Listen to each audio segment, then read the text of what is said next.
Hello everyone, good morning to all. Welcome to UGC net paper 1 series. UGC net paper 1 series में हम PYQ discuss कर रहे हैं, जो कि हमने यूनिट 1 स्टार्ट किया है टीचिंग एप्टीट्यूड, और इसके ऑलरेडी 7 लेक्चर्स हो चुके हैं। तो आज ये हमारा लेक्चर नंबर क्या है, 8 होने वाला है। तो चलते हैं, आज का लेक्चर स्टार्ट करते हैं। तो आज का हमारा पहला क्वेश्चन है CAI स्टैंड फॉर। यहाँ पर क्या है, आपसे CAI का पूरा नाम पूछा है कि CAI होता क्या है। CAI की बात की जाए, कंप्यूटर असिस्टेड लर्निंग, ये हमने जब पढ़ाया था कंप्यूटर असिस्टेड लर्निंग, इसको क्या बोलते हैं CAL, या फिर दूसरे फॉर्म में बोला जाए तो इसका नाम होता है कंप्यूटर असिस्टेड इंस्ट्रक्शन लर्निंग, या इंस्ट्रक्शंस एक ही बात है। तो इसका करेक्ट आंसर क्या हो जाएगा, option B. Computer assisted learning CAL क्या, किससे मतलब क्या होता है, तो इसमें क्या है, कंप्यूटर का यूज किया जाता है किसके लिए, to mediate the flow of information in a learning process. यहाँ पर अगर चीज़ों को सिखा रहे हैं तो इंफॉर्मेशन के फ्लो के लिए मीडिएटर का काम कौन करता है, कंप्यूटर। यहाँ पर टीचर है, यहाँ पर क्या है, कंप्यूटर है, यहाँ पर क्या है, लर्नर है। तो टीचर क्या है, यहाँ पर अपनी इंफॉर्मेशन देगा और यहाँ पर ये लर्नर पढ़ेगा। तो मीडिएटर का काम कौन कर रहा है, कंप्यूटर कर रहा है। जैसे हम ऑनलाइन पढ़ा रहे हैं कंप्यूटर की हेल्प से, और आप मोबाइल या फिर लैपटॉप की हेल्प से, टैबलेट की हेल्प से पढ़ रहे हैं, तो यहाँ पर मीडिएटर का काम कौन कर रहा है, कंप्यूटर। ये क्या है, CAI कंप्यूटर असिस्टेड इंस्ट्रक्शन है, या अदर वर्ड्स में बोले तो कंप्यूटर असिस्टेड लर्निंग है। तो इसका करेक्ट आंसर क्या हो जाएगा, ऑप्शन बी। नेक्स्ट क्वेश्चन है, the computer based teaching model have been developed by. तो कंप्यूटर बेस्ड जो टीचिंग मॉडल है ये किसने डेवलप किया था और कब किया था, तो ये डेवलप किया था स्टोरो एंड डेविस ने। कब, 1965 में। तो इसका करेक्ट आंसर हो जाएगा हमारा ऑप्शन बी। तो याद रखना, computer based teaching model develop किया था स्टोरो एंड डेविस ने। नेक्स्ट क्वेश्चन है, which of the following belongs to a projective instructional facilities. यहाँ पर 4 ऑप्शन दिए गए हैं, पूछा गया है कि इनमें से कौन प्रोजेक्ट इंस्ट्रक्शनल फैसिलिटीज से बिलोंग करता है। ब्लैक बोर्ड, डायोरामा, एपीडीए स्कोप, या फिर ग्लोब। हमने इंस्ट्रक्शनल फैसिलिटीज पढ़ाया था, इंस्ट्रक्शनल फैसिलिटीज, इसमें क्या है, 2 तरह की बताई थी। एक बताई थी प्रोजेक्टेड और एक बताई थी नॉन प्रोजेक्टेड। प्रोजेक्टेड में क्या क्या बताया था, ये हमने non projected with the help of table पढ़ाया था।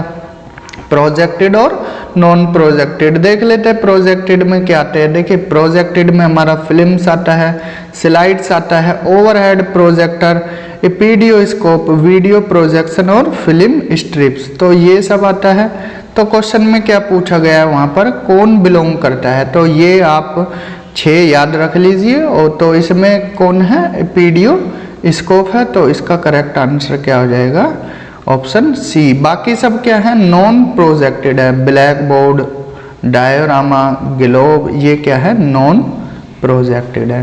क्लियर। नेक्स्ट क्वेश्चन है, the most appropriate meaning of learning is. यहाँ पर लर्निंग का मोस्ट अप्रोप्रिएट मीनिंग पूछा है कि इसमें से मोस्ट अप्रोप्रिएट मीनिंग क्या हो सकता है। इनकलकेशन ऑफ नॉलेज मीन्स ज्ञान को ग्रहण करना, नॉलेज का इनकलकेट करना। नेक्स्ट है हमारा क्या, मॉडिफिकेशन ऑफ बिहेवियर। यहाँ पर क्या है, जो किसी का बिहेवियर बर्ताव होता है उसमें क्या है, बदलाव लाना, बर्ताव में बदलाव लाना।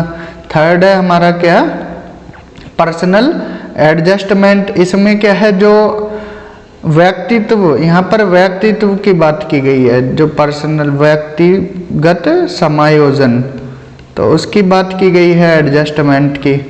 और D1 क्या है, एक्विजिशन ऑफ स्किल मीन्स कौशल का अधिग्रहण, जो आप स्किल का क्या है, एक्विजिशन करते हो, कौशल का अधिग्रहण। तो इनमें से लर्निंग का बेस्ट एप्रोप्रिएट मीनिंग क्या हो जाएगा।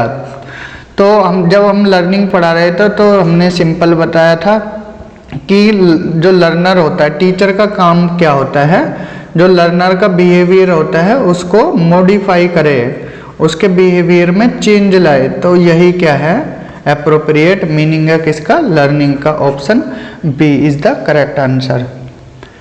नेक्स्ट क्वेश्चन है the most important challenge before a teacher is. ये क्वेश्चन जून 1997 में आया था। तो यहाँ पर पूछा गया है टीचर के सामने मोस्ट इम्पोर्टेंट चैलेंज क्या होता है। To maintain discipline in the class, class में डिसिप्लिन मेंटेन कराना।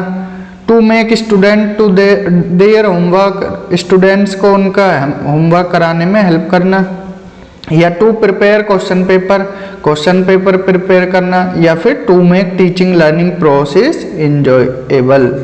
तो यहाँ पर मोस्ट इम्पोर्टेंट चैलेंज टीचर के सामने क्या आता है, टीचिंग और लर्निंग का सामंजस्य बिठाना और उसको क्या है, इंजॉयबल बनाना। मीन्स टीचर भी इंजॉय करे और जो लर्नर है वो भी इंजॉय करें। तो इसका करेक्ट आंसर हो जाएगा मोस्ट इम्पोर्टेंट चैलेंज है, मोस्ट पूछा है तो ऑप्शन डी। बाकी तो ये भी है डिसिप्लिन बनाना क्लास में, उनको होमवर्क देना, क्वेश्चन पेपर सेट करना। लेकिन जब मोस्ट की बात पूछा जाए तो मोस्ट अप्रोप्रिएट आंसर आपको देना पड़ेगा। नेक्स्ट क्वेश्चन है students can be classified into 4 types on the basis of their learning. Learning के बेस पर स्टूडेंट्स को 4 टाइप्स में क्लासीफाई किया जा सकता है। Which one of the following 6 meaning and reasoning to the learning. यहाँ पर मीनिंग और रीजनिंग की बात पूछी गई है। Which one of the following 6 meaning and reasoning to the learning. तो ये दिसंबर 2000 में आया था। तो इसमें पूछा है मीनिंग और रीजनिंग किससे इंटर रिलेटेड है। पहला है इनोवेटिव लर्नर, तो इसको क्या है, इनोवेटिव लर्नर बोलेंगे या फिर एनालिटिकल लर्नर बोलेंगे या कॉमन सेंस लर्नर बोलेंगे या फिर डायनेमिक लर्नर बोलेंगे। तो इनोवेटिव जो इनोवेशन करता है, analytical learner, common sense learner जो कॉमन सेंस का उपयोग करता है, डायनेमिक लर्नर जो यहाँ एक चीज़ सीखी फिर डायनेमिक नेचर होता है जिसका, जो डायनेमिक लर्नर नई नई चीज़ों को सीखता रहता है। तो इसका करेक्ट आंसर क्या हो जाएगा, एनालिटिकल लर्नर। नेक्स्ट क्वेश्चन है arrange the following experimental learning adopted by a teacher in cyclic order. Experimental learning activities की बात की गई है। अकोमोडेशन, कन्वर्जिंग, एसिमुलेशन और डाइवर्जिंग। तो इनको क्या है, हमें अरेंज करना है। तो नंबर 1 पे क्या आएगा, एसिमुलेशन आएगा। एसिमुलेशन, एसिमुलेशन का मीनिंग क्या होता है, आप कोई भी नॉलेज या कोई भी आइडियाज, इंफॉर्मेशन उसको एसिमुलेट कर रहे हो, एब्जॉर्व कर रहे हो। आइडियाज या इंफॉर्मेशन या कोई भी नॉलेज या एक्सपीरियंस वगैरह को एसिमुलेट कर रहे हो, तो वो क्या हो गया, एसिमुलेशन। देन आएगा अकोमोडेशन। अकोमोडेशन इसमें क्या होता है, चीज़ों को अंडरस्टैंड करते हो, अंडरस्टैंडिंग। देन फिर क्या आता है, कन्वर्जिंग, चीज़ों को कन्वर्ज करते हो। कन्वर्जिंग मीन्स यहाँ पर चीज़ों को जुड़ाते हो, मीट करते हो आइडियाज एक चीज़ों को। और डाइवर्जिंग में चीज़ों को अलग अलग करते हो। तो ये क्या है, बेस्ट, मतलब ये क्या है, साइक्लिक ऑर्डर है किसका, टीचर का, जो अडॉप्ट करता है किसमें, एक्सपेरिमेंटल लर्निंग एक्टिविटीज़ में। Number 1 assimilation, number 2 accommodation, number 3 converging, number 4 diverging. तो करेक्ट आंसर क्या हो जाएगा, यहाँ पर पहले रखा जाएगा क्या, एसिमुलेशन 3 को पहले रखना है। तो 3 को पहले रखा तो आंसर हो जाएगा डी 3। देन आएगा एकोमोडेशन 1, फिर आएगा हमारा क्या, कन्वर्जिंग 2, देन डाइवर्जिंग 4। तो correct answer is option D. Next question है हमारा, we usually say that no 2 students are alike. हम हमेशा कहते हैं कि 2 स्टूडेंट एक जैसे नहीं हो सकते। दे में differ from each other in terms of, दोनों ये क्या अलग हो सकते हैं, किन टर्म्स में, अपब्रिंगिंग एंड सोशल स्टेटस।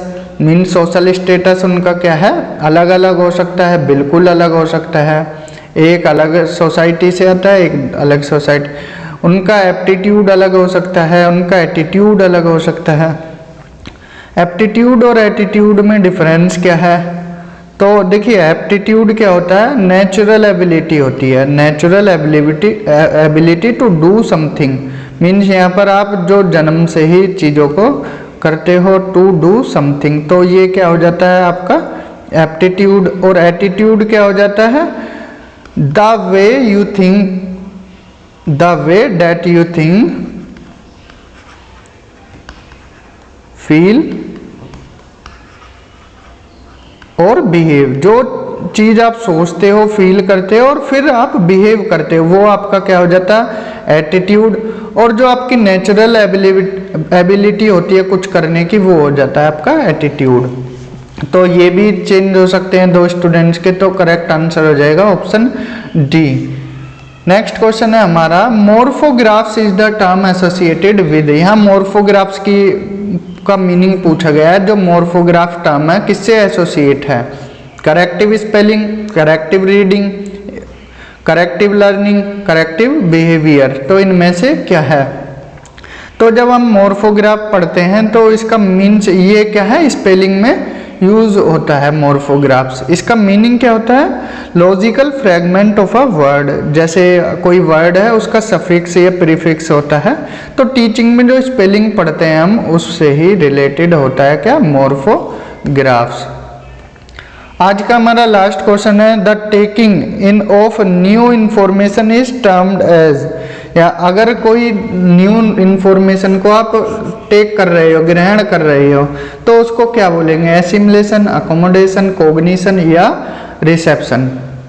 तो हमने जब एसिमिलेशन अभी इसी लेक्चर में बताया, एसिमिलेशन का मीन्स क्या होता है, जब आप इंफॉर्मेशन या आइडियाज़ को क्या है ग्रहण करते हो, मतलब अपने अंदर एब्जॉर्ब करते हो, उसी को क्या बोला जाता है, एसिमिलेशन बोला जाता है। तो करेक्ट आंसर हो जाएगा ऑप्शन ए।